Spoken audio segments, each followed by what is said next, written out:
Attraction क्या है ये? आजकल जिसे देखो वो सब इसी की बात कर। लॉ ऑफ अट्रैक्शन, जिसे हम आकर्षण का नियम भी कहते हैं।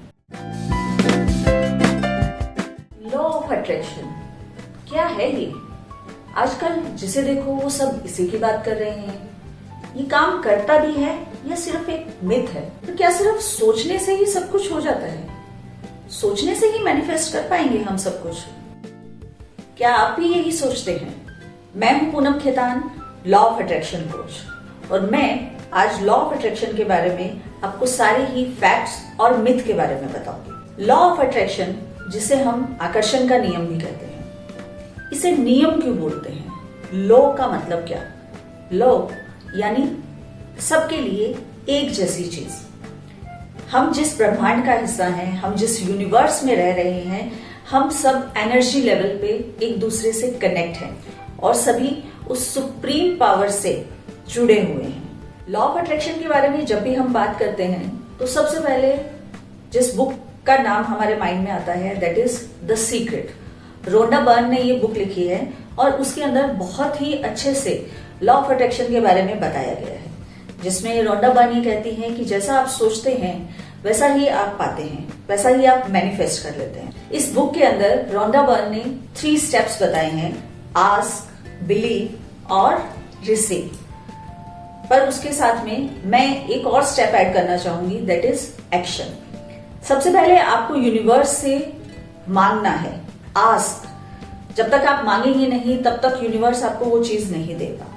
सेकेंड थिंग, आपको अपनी फ्रीक्वेंसी को, अपने माइंड सेट को उस लेवल पे लेके आना है जिस लेवल पे आप मैनिफेस्ट करना चाहते हैं। Third step is action. बिना एक्शन के आप कोई भी चीज मैनिफेस्ट नहीं कर पाएंगे। And fourth step is ready to receive.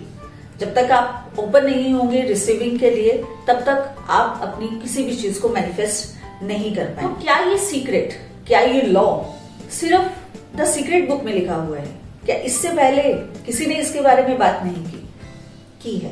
Gautam Buddha कहते हैं कि जैसा आप सोचते हैं वैसे ही आप बन जाते हैं। पर क्या सिर्फ सोचने से आप वैसा बन पाएंगे? नहीं। आपको अपनी फ्रीक्वेंसी को उस लेवल पर मैच करना होगा जिस लेवल पर आप अपनी किसी चीज को मैनिफेस्ट करना चाहते हैं। कई बार आपने देखा होगा कि किसी चीज को हम बहुत थोड़े टाइम के लिए सोचते हैं और वो चीज हो जाते हैं, और कई बार हम बहुत सारी अफर्मेशन लिख रहे हैं, बहुत सारी टेक्निक्स फॉलो कर रहे हैं, बट उसके बाद में भी कोई मैनिफेस्टेशन नहीं होता, किसी भी चीज को हम अचीव नहीं कर पाते हैं। तो श्री कृष्ण कहते हैं, जो मुझ में आस्था रखता है मैं उसमें आस्था रखता हूँ, जो मुझे भजता है मैं उसे भजता हूँ, जो मुझे ध्यान में रखता है मैं उसके लिए मैनिफेस्टेशन का काम करता हूँ। यही टेक्निक, यही चीजें हम लॉ ऑफ अट्रैक्शन में और द सीक्रेट बुक के अंदर लिखी हुई है कि आप यूनिवर्स के अंदर बिलीव रखिए, उनसे मांगिए, उनसे पूछिए और उसमें बिलीव रखिए। लॉ ऑफ अट्रैक्शन और गीता का कर्म का सिद्धांत कुछ भी अलग नहीं है। दोनों के अंदर ही, यूनिवर्स के अंदर, अपने सुप्रीम पावर के अंदर आपको ट्रस्ट रखना है, बिलीव रखना है और एक्शन लेना है और सरेंडर कर देना है। हमारे शास्त्रों में भी कहा गया है कि यथा दृष्टि तथा सृष्टि, यानी जैसी आपकी दृष्टि है वैसे ही आपकी सृष्टि बन जाएगी, वैसे ही आपका यूनिवर्स क्रिएट हो जाएगा, वैसे ही आपका सराउंडिंग क्रिएट हो जाएगा। आपके कर्म ही आपके भविष्य का निर्माण करते हैं। गीता के अंदर भी भगवान श्री कृष्ण इसी नियम के बारे में बात करते हैं। रामायण के अंदर भी आपने सुना होगा, जैसी रही भावना जैसी, प्रभु मूरत देखी तिन जैसी।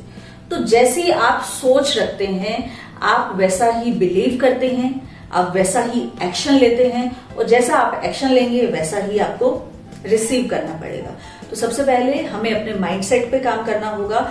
तो जिस भी चीज को आप मैनिफेस्ट करना चाहते हैं, सबसे पहले उससे रिलेटेड पॉजिटिव एस्पेक्ट्स के बारे में आपको बात करनी होगी। लाइक आप मनी के बारे में कुछ बात करना चाहते हैं तो सबसे पहले आपको उस मनी से रिलेटेड पॉजिटिव एस्पेक्ट्स को ढूंढना होगा कि मनी आपके लिए क्यों जरूरी है, मनी आपकी लाइफ में कैसे हेल्प कर रही है, मनी आपकी लाइफस्टाइल को कैसे अपग्रेड कर रही है, मनी से आप क्या क्या चीजें खरीद पा रहे हैं।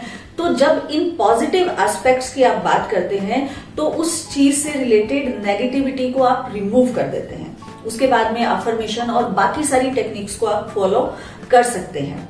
तब तक आप मैनिफेस्ट नहीं कर पाएंगे जब तक आप अपनी फ्रीक्वेंसी को, अपनी वाइब्रेशन को उस लेवल पर मैच नहीं करेंगे। आप वो मैनिफेस्ट नहीं करते हैं जो आप चाहते हैं, आप वो मैनिफेस्ट करते हैं जो आप होते हैं। तो उसके लिए आपके अंदर की फीलिंग, आपकी फ्रीक्वेंसी उतनी हाई होनी चाहिए जिससे कि हम अपनी विशेष को मैनिफेस्ट कर सके। भगवत गीता के अंदर भी लॉ ऑफ अट्रैक्शन की बात की गई है। भगवत गीता के अंदर 2 तरीके से लॉ ऑफ अट्रैक्शन की बात की गई है, जिसे हम बोलते हैं कर्म का सिद्धांत, यानी लीनियर वे के अंदर। जब आप कर्म कर रहे हैं तो सिर्फ अपने कर्म पर ध्यान रखेंगे और बाकी चीजों पर फोकस हम नहीं करेंगे। दूसरा वे है क्वांटम वे।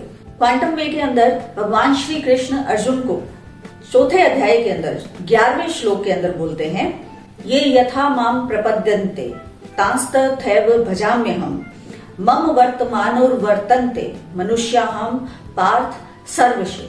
यानी हे पार्थ, हे अर्जुन, जो मुझे भजता है मैं भी उसे ही भजता हूँ। तो जैसे हमारे बड़े बुजुर्ग कहते थे ना कि बोए पेड़ बबूल का तो आम कहाँ से होए। ये लॉ ऑफ अट्रैक्शन नहीं तो क्या है? लॉ ऑफ अट्रैक्शन में भी तो यही बोल रहे हैं कि आप जैसा सोचोगे वैसा कर्म करोगे, वही बिलीव करोगे और वही रिसीव करोगे। तो ये तो बहुत पुरानी बात है जिसको हम सदियों से सुनते आ रहे हैं। लॉ ऑफ अट्रैक्शन में बहुत सारी टेक्निक्स हैं, 369, 555, 10x, mirror technique, water technique, बहुत सारी टेक्निक्स है। तो कई बार क्वेश्चन आ सकता है कि क्या मैं ये सारी ही टेक्निक्स फॉलो करूं और क्या ये सारी ही टेक्निक्स मेरे लिए काम करेगी? ऐसा जरूरी नहीं है। बहुत सारी टेक्निक्स है, हर पर्सन की अपनी एक वाइब्रेशन है, हर पर्सन की अपनी एक प्रॉब्लम है, अपना एक टाइम पीरियड है उस प्रॉब्लम का सोल्यूशन निकालने का। कई बार किसी चीज के लिए हमें बहुत अर्जेंट सॉल्यूशन चाहिए और कई बार किसी प्रॉब्लम का सॉल्यूशन के लिए हमारे पास में कुछ टाइम होता है।